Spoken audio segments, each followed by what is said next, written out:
I'm from Vancouver, British Columbia.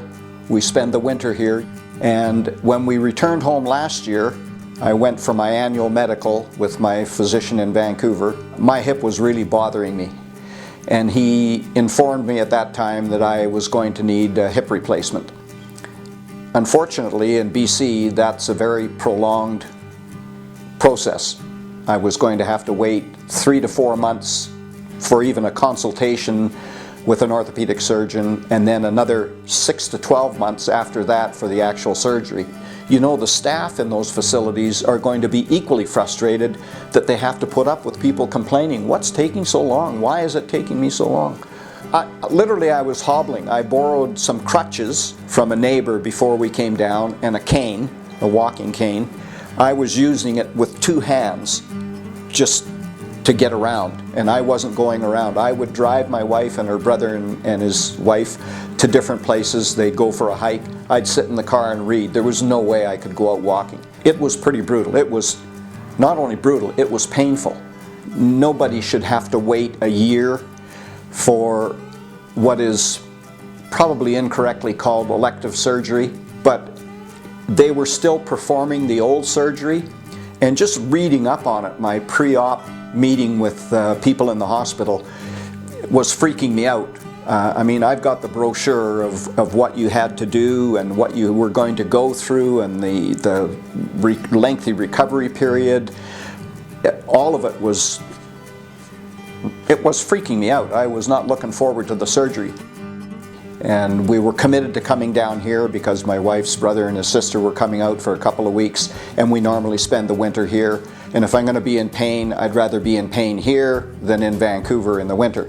Obviously, it's dry in the desert, the sun's pretty much out all the time, and it's usually reasonably warm even in January and February.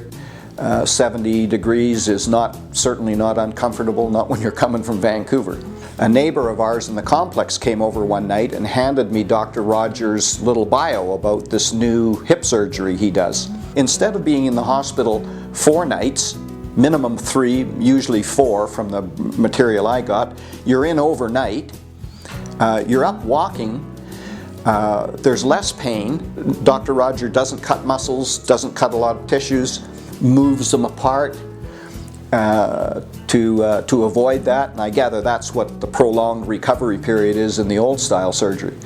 I did some quick research, made a phone call to Desert Regional. I got an appointment with Dr. Roger almost immediately, which blew me away to start with, and he said, "Yes, definitely your hip has gone beyond, I'm surprised you can walk." I went in for my surgery on the 18th, and the staff at Desert Regional were absolutely unbelievable. Professional, courteous, attended to my needs when I was in the hospital, even though it was only overnight. There were 2 shift changes, so 2 different groups were coming in. I couldn't remember all the names, but everybody was just outstanding.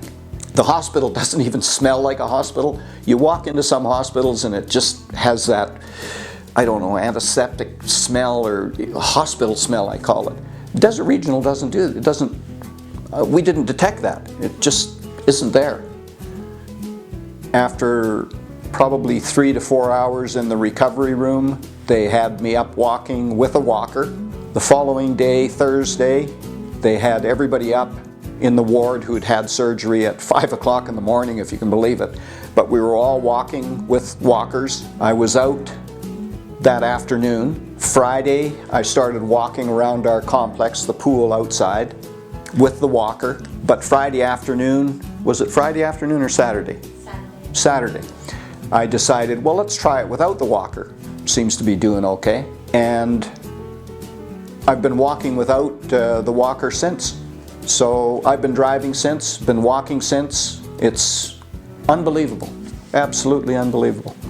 Probably the first couple of weeks after surgery, we'd walk around the pool. I would probably have a little nap in the afternoon. I was tired. I was tired, I'll admit it. But not anymore. I took the aspirin for 2 days and then I stopped taking the aspirin. You know, why take stuff if you don't need it? To have now no pain is unbelievable. love to get back to golfing, but the time frame he gave me, again, my surgery was November 19th, so probably by the end of January into February, he said you probably be able to start playing golf again. I'm not even a month into it. I'm not even a month into it, and I can't still believe it. I mean, I'm living proof that you can walk around literally right after the surgery. I still pinch myself.